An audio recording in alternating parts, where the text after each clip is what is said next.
Hello, good morning students. Today we are going to start the first chapter of chemistry, solid state. First of all, solid, what is solid? तो अपन कहते हैं solid state defined as the state of matter which has definite shape and definite volume. It means matter की वो state जिसमें क्या हो उसका definite shape और definite क्या हो volume हो, उसे अपन क्या कहते हैं solid कहते हैं। अब सबसे पहले अगर अपन बात करें कैरेक्टरिस्टिक्स ऑफ सॉलिड्स यानी कि सॉलिड के क्या क्या कैरेक्टर्स होते हैं, तो देखिए उसमें फर्स्ट कैरेक्टर्स जो हैं वो ये है अपना, it has a stronger intermolecular forces as compare to the other states of matter. It means solid जो होता है उसकी जो इंटरमोलिकुलर फोर्सेस होते हैं वो क्या होते हैं, सबसे स्ट्रॉन्ग होते हैं comparison to other states of matter like gas and liquid. Liquid और गैस से क्या होते हैं, इनके इंटरमोलिकुलर फोर्सेस ज़्यादा स्ट्रॉन्ग होते हैं। सेकंड प्रॉपर्टीज़ जो है इसकी, in solid constituent particles ion atom and molecules are nearer to each other, यानी कि कॉन्स्टिट्यूट पार्टिकल्स जो होते हैं वो क्या होते हैं, काफ़ी एक दूसरे के पास पास में होते हैं सॉलिड स्टेट्स के अंदर as compare to the other states of matter like liquid and gas. यानी गैस और लिक्विड के कंपेरिजन में सॉलिड के जो पार्टिकल्स होते हैं, आयन हो चाहे एटम हो चाहे मॉलिक्यूल हो, बहुत क्या होते हैं, नियरर होते हैं, एक दूसरे के काफ़ी क्लोज होते हैं। थर्ड प्रॉपर्टीज जो है सॉलिड्स की वो हैं, इन solid constituent particles can not leave their position. Solid states में जो कॉन्स्टिट्यूट पार्टिकल्स अरेंज होते हैं वो काफ़ी नियरर होते हैं, तो वो एक दूसरे से क्या नहीं करते हैं, अपनी पोजीशन को लेफ्ट नहीं करते हैं, कभी भी अपनी पोजीशन क्या नहीं करते हैं, लेफ्ट नहीं करते, यानी कि वो काफ़ी रिजिड होते हैं।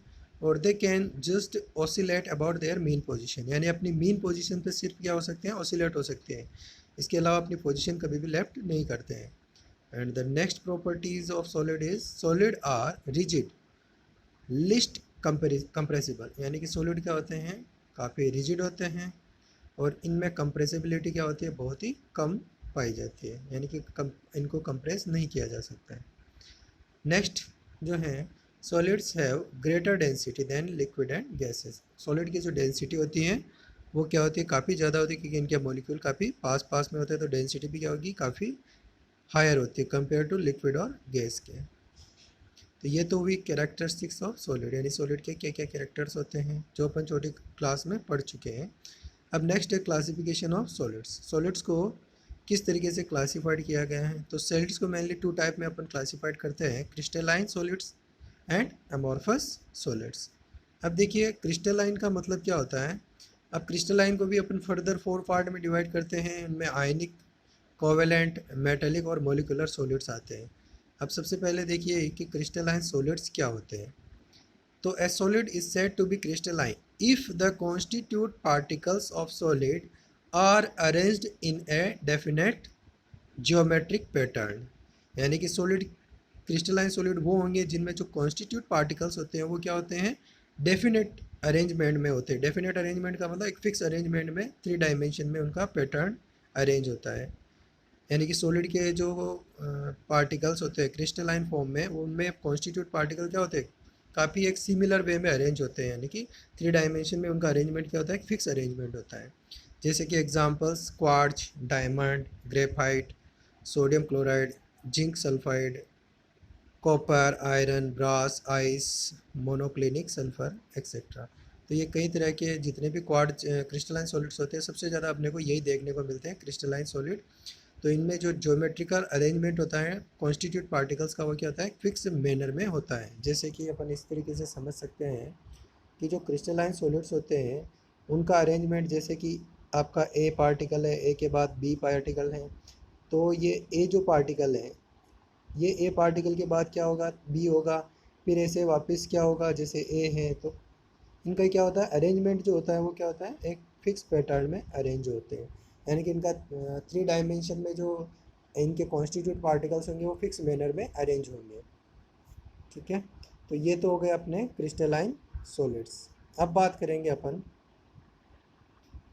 अमोर्फस सॉलिड्स के बारे में। तो चलिए देखते हैं अपन अमोर्फस सॉलिड्स के बारे में।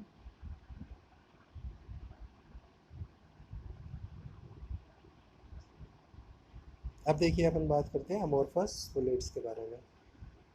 व्हाट इज अमोर्फस सॉलिड्स, तो देखिए, a solid is said to be amorphous if the constituent particles do not follow any regular geometry, यानी कि अमॉर्फस सॉलिड्स वो होते हैं जिनमें क्या होता है, जिन कॉन्स्टिट्यूट पार्टिकल्स का अरेंजमेंट होता है वो फिक्स मैनर में नहीं होता है, यानी कि इरेगुलर वे में जमे होते हैं, यानी कि कोई फिक्स इनका रेगुलर ज्योमेट्रिक अरेंजमेंट नहीं होता है।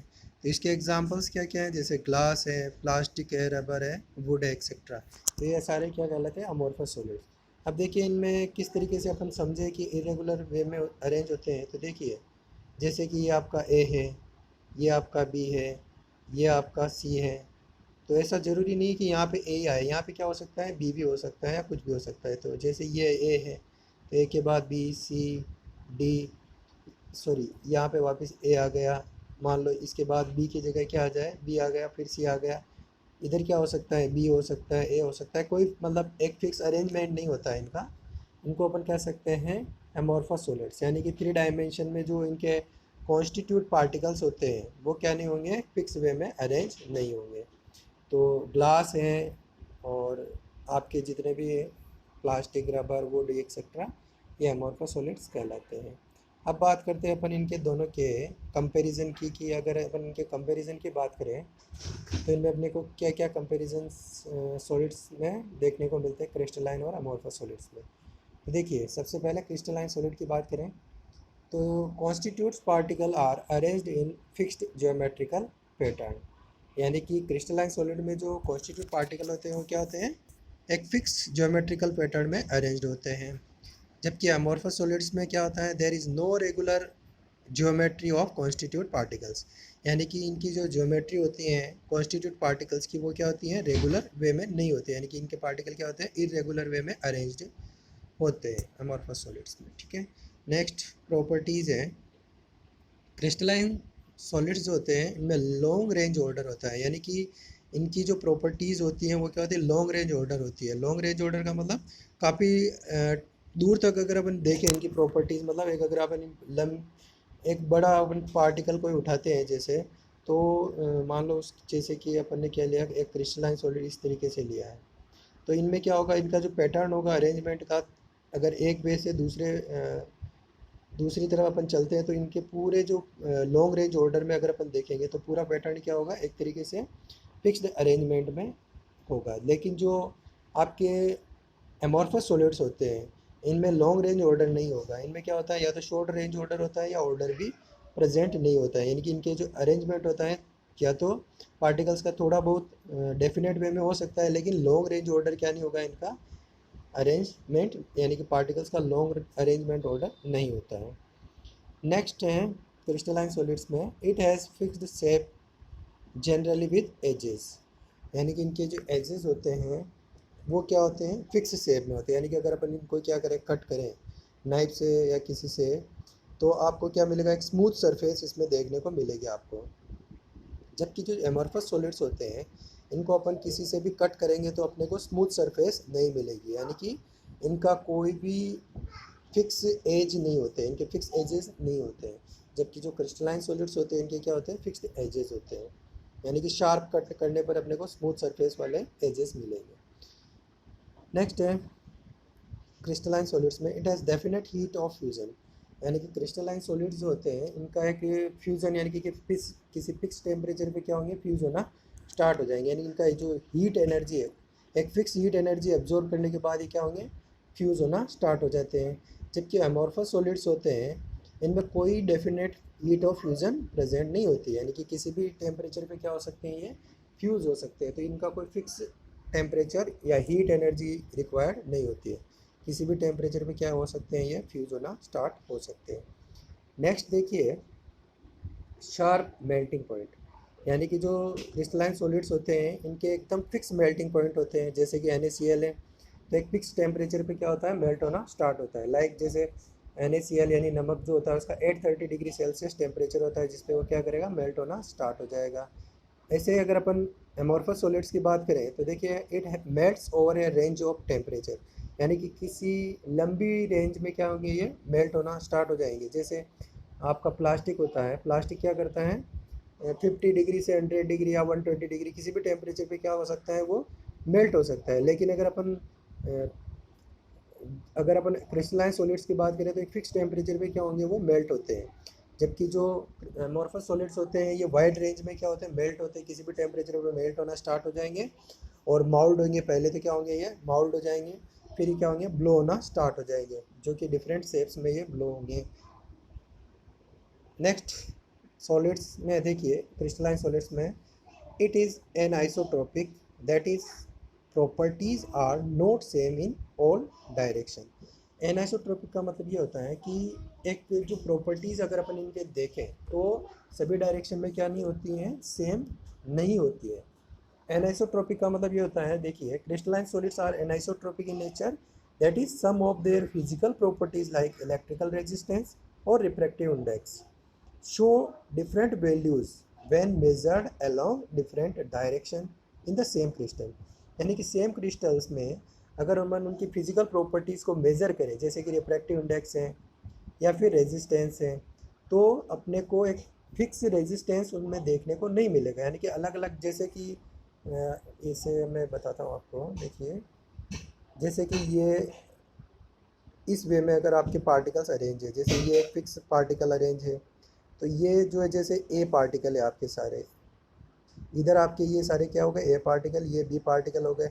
लेकिन अगर अपन इसको इस तरीके से अगर इसको कट करें तो इसकी जो रेजिस्टेंस और रिफ्रैक्टिव इंडेक्स होंगे वो क्या मिलेंगे, अपने को डिफरेंट मिलेंगे। यानी कि इस डायरेक्शन में अगर अपन इसको देखेंगे तो इसके रिफ्रैक्टिव इंडेक्स क्या होगी, आर एफ वैल्यू इसकी अलग होगी, अलग इस डायरेक्शन में अलग मिलेगी और इस डायरेक्शन में अपने को अलग देखने को मिलेगा इसका रिफ्रैक्टिव इंडेक्स।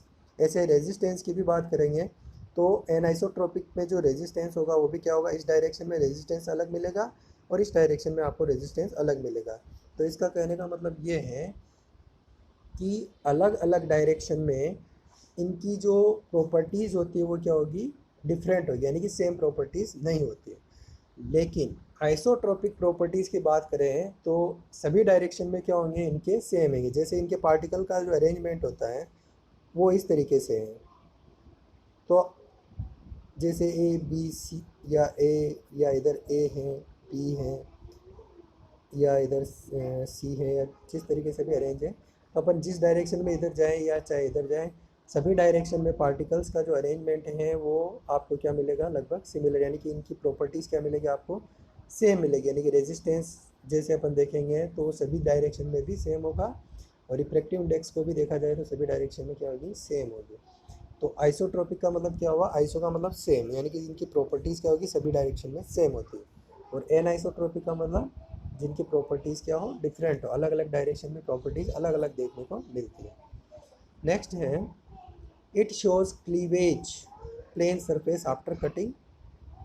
यानी कि क्लीवेज प्रॉपर्टी, यानी कि इनमें क्लीवेज प्रॉपर्टी होती है। अगर अपन इनको कट करते हैं तो अपने को कट करने के बाद क्या मिलेगा, एक प्लेन सरफेस मिलता है आफ्टर कटिंग। यानी कि आफ्टर कटिंग के बाद आपको क्या मिलेगा, एक स्मूथ सरफेस मिलेगा। जैसे कि आपने क्या किया, ये आपका कोई आयरन पीस है या कुछ भी है, इसको आपने इस वे में कट किया तो आपको यहाँ से पूरी की पूरी सरफेस जो होगी इसकी क्या मिलेगी, बिल्कुल स्मूथ सरफेस मिलेगी। यानी कि बोथ डायरेक्शन में आपको क्या मिलेगी, दोनों तरफ इसकी स्मूथ सरफेस, जिससे आप कट करोगे वहाँ से आपको क्या मिलेगी, एक सरफेस जो होगी वो क्या होगी, बिल्कुल स्मूथ होगी। लेकिन एमोर्फस सॉलिड्स जो होते हैं इनको कट करने पर आपको कोई भी स्मूथ सरफेस नहीं मिलेगी। जैसे रबर को अपन कट करते हैं तो वो क्या होता है, इस तरीके से कटता है, जैसे उसमें क्या होता है, बीच बीच में एजेस निकले हुए होते हैं। यानी कि इनका क्या नहीं होता, कोई फिक्स रेगुलर पैटर्न, मतलब सरफेस नहीं होता है। और क्रिस्टलाइन सॉलिड्स में it is a true solid. अगर क्रिस्टलाइन सॉलिड की बात करें तो ये क्या होते हैं, ट्रू सॉलिड्स होते हैं। जबकि जो आपके अमोर्फस सॉलिड्स होते हैं इनको शूडो सॉलिड्स कहते हैं। यानी कि ये सॉलिड दिखते हैं लेकिन एक्चुअल में सॉलिड नहीं होते हैं। इनको अपन क्या कहते हैं, सुपर कूल्ड लिक्विड भी कह सकते हैं। जैसे कि नीचे नोट्स में लिखा हुआ है मैंने, glass is not a true solid. Glass क्या नहीं होता है, ए ट्रू सॉलिड नहीं है, but it is a super cooled liquid. यानी कि ये क्या है, सुपर कूल्ड लिक्विड की तरह होता है। इसका क्या मतलब होता है, liquid because it flows all दो वेरी स्लोली। लिक्विड की तरह क्या होता है, धीरे धीरे फ्लो होता है। ग्लास क्या होता है, बहुत स्लोली धीरे धीरे क्या होता है, फ्लो होता रहता है। Due to high viscosity, viscosity बहुत ज़्यादा होती है इसीलिए बहुत धीरे धीरे क्या होगा, ये स्लोली स्लोली क्या करेगा, ये फ्लो होगा, है ना। तो it flows although very slowly due to high viscosity. These can be clearly observed in the windows pane of ancient building, which panes are thicker at bottom and thinner eight top. यानी कि अगर अपन कोई ancient यानी पुरानी buildings को अगर अपन देखें तो वहाँ पे आपको ग्लास जो होंगे, ग्लास पेंस जो होंगे, वो आपको ऐसे देखने को मिलेंगे कि ऊपर से तो वो क्या होंगे, थिनर होते हैं, लेकिन नीचे की तरफ देखोगे तो वो क्या होंगे, थोड़े थिक होंगे, मोटे हो जाते हैं। ऐसा क्यों होता है? क्योंकि वो जो ग्लास होते हैं ऊपर से नीचे की तरफ धीरे धीरे क्या होते हैं, फ्लो होते रहते हैं। क्योंकि ग्लास जो होता है वो क्या कहलाता है, सुपर कूल्ड लिक्विड कहा जाता है। इसीलिए ये लिक्विड्स की फॉर्म में क्या होते हैं, ऊपर से नीचे की तरफ धीरे धीरे क्या होते हैं, फ्लो होते रहते हैं। तो ये तो अपन ने इसकी प्रॉपर्टीज़ के बारे में बात की। अब अपन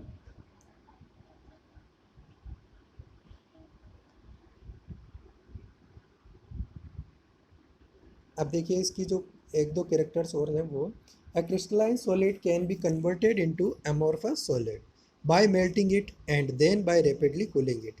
यानी कि क्रिस्टलाइन सॉलिड जो होता है उसको अपन किस में, अमोर्फस सॉलिड्स में कन्वर्ट कर सकते हैं। A crystalline solid can be converted into amorphous solid by melting it and then by rapidly cooling it. यानी कि इसको धीरे धीरे मेल्ट करके और कूल करके इसको किस में कन्वर्ट कर सकते हैं, क्रिस्टलाइन से अमोर्फस सॉलिड में कन्वर्ट कर सकते हैं।